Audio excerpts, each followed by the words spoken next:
Not every Mercury retrograde transit is created equally, but this upcoming Mercury retrograde from the 9th to the 29th is particularly troublesome looking, or just something that you really want to use some caution on. And by the way, this is not something for you to panic about. It's just something for you to be informed on so you can make some good choices. So the reason why I'm saying this is for two reasons primarily. First of all, Mercury will be traveling with Mars, the planet of conflict, of severing, of cutting. Mars and Mercury are both particularly opinionated and passionate in the sign of Sagittarius. So this does feel like a argumentative, volatile kind of transit where you are less likely to keep your strongly held beliefs to yourself.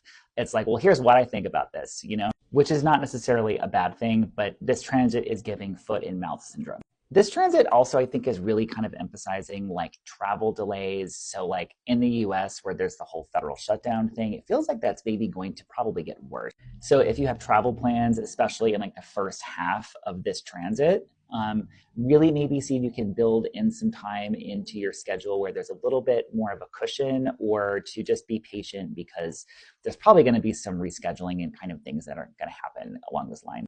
I would be safeguarding private data, backing up data, changing passwords, things like that too, because this planetary combination, Mercury and Mars, can be very troublesome just for like general ne'er-do-wells who want to kind of cause trouble. So that is one thing I would do, is sort of lock down important information during this transit.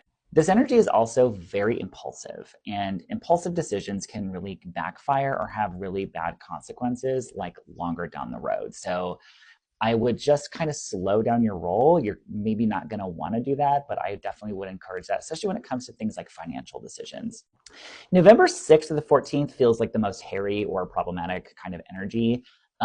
That's because Mars and Mercury will be really close to each other during that period of time. After that time, it does start to chill out a little bit, especially after November 21st, when Mercury is back in Scorpio. It is better thought out in Scorpio. It's less impulsive. It's better resourced in Scorpio. And a lot of this volatile energy will be past by then.